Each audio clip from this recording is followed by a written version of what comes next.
Bonjour. Vous me reconnaissez? Enfin, mon costume, mes ustensiles, mes mains, mes yeux, c'est moi? Brigitte Bardot, la Sainte de Nice! Mais non, je blague. Je suis Alain de Chalvron, le touriste étalon. Étalon comme le maître étalon, pas comme le cheval, hein? Je n'ai pas de sabots, moi. Remarquez, ça ne m'empêche pas de marcher. À ça, pour marcher, je marche. Voyez-vous, je travaille pour la fameuse revue touristique Les chemins qui ne mènent pas à Rome. Nous sommes en concurrence avec le pèlerin voyageur et l'intrépide prudent. Mon travail consiste à voyager, prendre et donner des notes pour faciliter les voyages de nos clients. C'est mal payé, mais on ne peut pas tout avoir non plus. À moi les grands espaces, les nuits au clair de lune, les douches sous la pluie, les rencontres sur internet et le régime amaigrissant gratos. Là, tel que vous me voyez, je reviens de Chine. Bon, nous sommes seuls, je vais bien vous le confier, je suis censé revenir de Chine.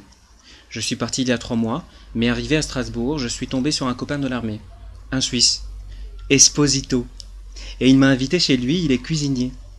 Je me suis gavé de paella. La paella de Strasbourg, c'est la meilleure et de loin. Bon, alors du coup, moi comme j'étais supposé raconter des chinoiseries au lecteur de la revue, et que je ne savais pas comment m'y prendre, Esposito m'a donné une superbe idée.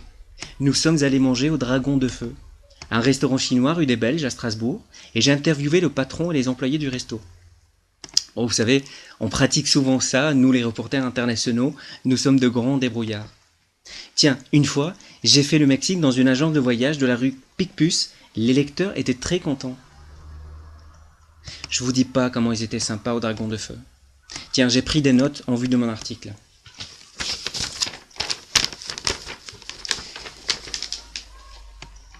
Le patron s'appelle John Meyer, sa femme c'est Bernadette et son employé c'est Lu Ching Kao Laotsi Benrawajat. Oui, il est de mère chinoise et de père breton de Mostaganem.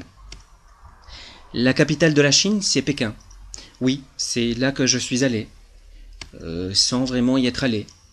Enfin, vous me comprenez. Il y a beaucoup de Chinois en Chine, et ils parlent chinois. Ils vivent en vendant des chinoiseries au reste du monde, qui les achètent pour leur faire plaisir. Parce qu'en fait, elles ne servent à rien pour les Français. Nous n'avons pas la même religion. Eux, ils croient que Dieu est un gros bonhomme très gras qui rigole tout le temps. On n'aurait jamais pu le faire tenir sur une croix. La deuxième ville, c'est Melbourne. Bon ça, je vérifierai sur internet, au cyberserveur de la salle de muscu de Barbès. En même temps, je regarderai combien il y a de Chinois en Chine. En tout cas, j'ai toutes les infos préférées de nos lecteurs. Pour l'hôtel, ils peuvent se rendre au Dragon Rouge, 34 567 rue Mao. C'est le cousin de Lu Ching, machin chouette, qui m'a refilé le tuyau. En échange de me mettre cette adresse sur le journal, il m'a offert un saké gratuit. C'est sympa, non? Pour le restaurant, ils peuvent aller au Dragon Paisible, 45 667 rue Mao. Oui, j'ai eu un deuxième saké gratos. Pour la blanchisserie, ils peuvent aller chez Peter Meyer, chez le frère de John, au 2 rue Mao. Oui, c'est un peu loin de l'hôtel, mais en disant qu'ils viennent de la part de John, ils ont une réduction de 2% sur leur facture. Ça vaut le coup. Et puis pour le reste, pour les photos, je ferai un copier-coller sur internet, ça je sais faire. Bon, c'est pas tout ça, mais il faut que je fasse ma valise. Le journal m'envoie à Tahiti et je ne sais même pas nager.